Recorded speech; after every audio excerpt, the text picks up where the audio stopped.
చూసేవారు లేరు కదా అని దేవుడు వద్దన్న పనులు పదే పదే చేస్తున్నావేమో, పదే పదే చూస్తున్నావేమో, జాగ్రత్త, దేవుడు గమనిస్తూ ఉన్నాడు. పాపాత్మురాలైన స్త్రీ పాపము తెలియక చేసింది. అది పాపమని తెలిసిన తర్వాత ఇంకెప్పుడు చెయ్యొద్దని చెప్పిన తర్వాత ఆ స్త్రీ ఇంకెన్నడూ ఆ పాపము చేసినట్లు బైబిల్ గ్రంథంలో లేదు. దేవుడు క్షమించాడు. ఒక మారు క్షమిస్తారు, 2 మార్లు క్షమిస్తారు. జీవితకాలం అంతయు పాపము చేస్తూ కూర్చుంటే దేవుడు క్షమిస్తాడు అనుకోవటం పొరపాటు. అందుకు ఉదాహరణ, నినేవే పట్టణానికి సువార్త ప్రకటించగానే మారు మనసు పొంది రక్షణ పొందారు. కానీ సొదొమ గొమొర్రా వాళ్ళు అలా కాదు, నాశనమైపోయారు.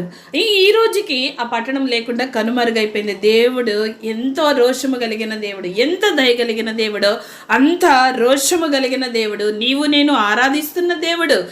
దేవునిని ప్రాధేయపడి క్షమించమని అడుగు. దేవుడు క్షమించడానికి సిద్ధ మనస్సు కలిగిన దేవుడు నిన్ను ఆశీర్వదిస్తాడు. ఆమేన్.